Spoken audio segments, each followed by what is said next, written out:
Herbal tea blending, mixing certified organic dried herbs and flowers for tea. The art of herbal tea blending. A detailed guide making your own certified organic herbal tea blends is a fulfilling experience that brings you closer to nature and gives you the opportunity to create delicious, therapeutic beverages that are specifically suited to your needs. The discerning person who values high-quality organic sourcing and the subtle alchemy of herbalism will find this guide to be quite helpful.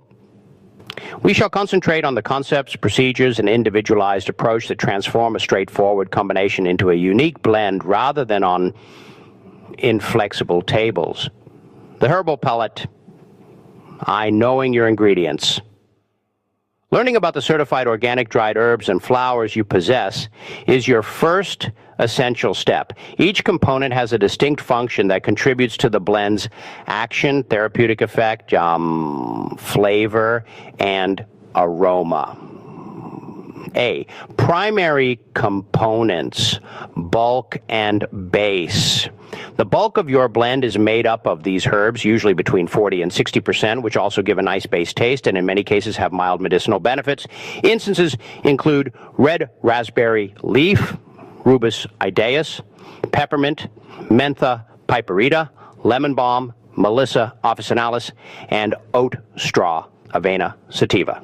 Function: offer body, consistency, and a foundation of taste, which is frequently grassy, minty, or somewhat fruity. Action: typically gentle. For example, raspberry leaf is mineral-rich and toning, while oat straw is grounding and nutritious. B. Therapeutic components. The action: these herbs are chosen because of their specific effects on the body.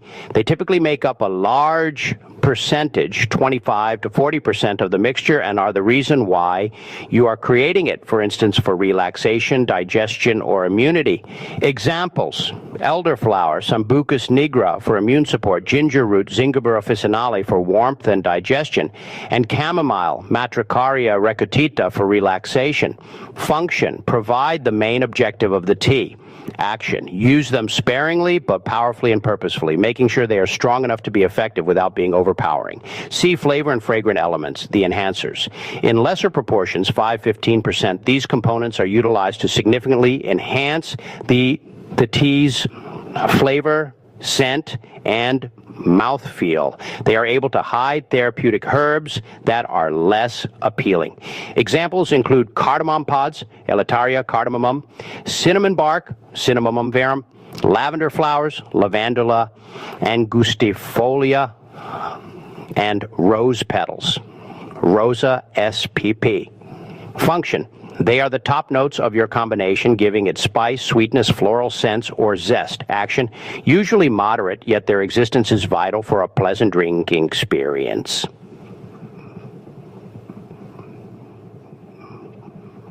Defining your target, the blend's purpose. You must first determine the purpose of the tea before you may measure a single herb. A well-executed blend is deliberate and consistent. A. Decide what you want to do. Ask yourself, what do I want this tea to accomplish? Examples of specific actions: help for sleep and relaxation.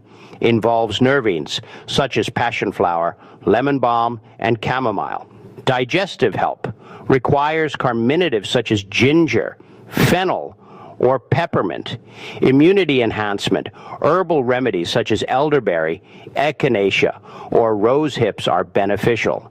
B. Determine the flavor profile. What should this tea taste and smell like? You should ask yourself. Flavor profile samples. Bright and citrusy. Include hibiscus, lemon peel, or lemongrass. Hot and spicy. Prioritize cinnamon, ginger, and clove. Floral and sweet. Use a bit of stevia leaf, rose, or chamomile. Proportions and precision. The blending technique 3. Although blending is more of an art than a science, beginning with a structural template ensures balance. The 60-30-10 rule is a popular and efficient framework that you may adjust according to the strength of your herbs. 60% base body. The soft, high-volume herbs: E, G, red raspberry leaf, oat straw. 30% therapeutic action, the powerful targeted herbs, e.g. skullcap, holy basil, ginger. 10% aroma, flavor. The licorice root, peppermint, lavender, and other enhancers are utilized sparingly. A, begin by weighing your food and starting small. Although kitchen recipes frequently use volumes, cups, spoons, herbal mixing relies heavily on density, which might be very variable between plants. For instance, a cup of dense ginger root is much heavier than a cup of fluffy chamomile flower. For consistency, always weigh in grams. For consistent outcomes, this is the accepted norm in the industry. Choose your action herbs, 30%. Begin with 30 grams of your main therapeutic herbs if your batch size is 100 grams. Choose your base herbs, 60%. Introduce 60 grams of your base. Choose your flavor herbs, 10%. Last but not least, add 10 grams of your taste enhancers. This ratio may decrease to 5% or less for extremely strong flavor enhancers like essential oils or potent roots such as licorice. B, the blending procedure. Chop or grind. Make sure all of your herbs are about the same size. To match the size of leaves and flowers, big pieces, roots, barks, should be chopped or ground somewhat. This guarantees a consistent infusion rate, which means that all ingredients release their chemicals at the same rate. Toss and combine. Put all of the measured items into a big, dry, and clean bowl. Use your hands or a big wooden spoon to gently mix and flip the ingredients. The objective is uniformity. Each scoop should include a representative sample of the whole mix. Visual examination. Disperse a tiny bit of the mixture. Do the colors seem balanced?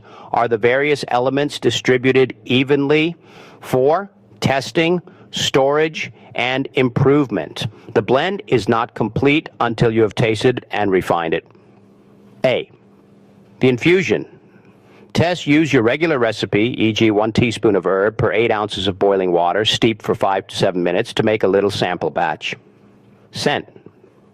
Is the aroma appealing and enticing? More aromatic enhancers may be necessary if the therapeutic herb has an overpowering, unpleasant aroma. Taste check.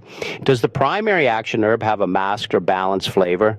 Think about using a sweeter foundation such as rooibos or a little bit of organic, dried stevia leaf if the tea is excessively bitter or medicinal. Efficiency check. Does the tea have the desired effect, e.g. a mild calming effect?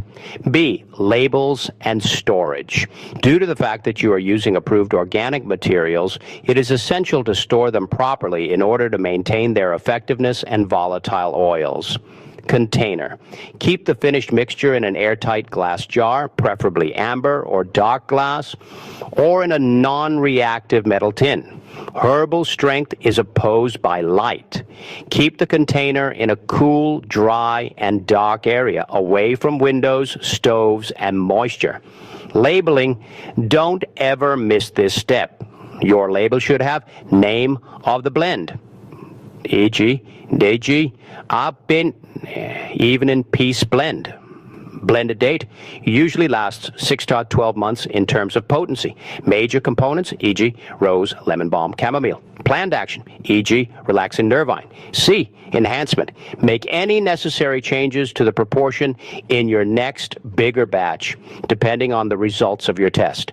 Reduce the proportion of peppermint from 10% to 5% if it is overpowering. If the calming effect isn't sufficient, raise the skull cap, the medicinal herb, from 30% to 35%, taking that additional percentage from the base. You go from just combining components to creating powerful and delightful teas that nurture the body and spirit by concentrating on intentional selection, precise measurement, and ongoing improvement, transforming your work into actual herbal art. Using the ideas described above, would you want me to recommend a beginning recipe for a particular kind of combination, such as a calming bedtime tea or a refreshing digestive tea?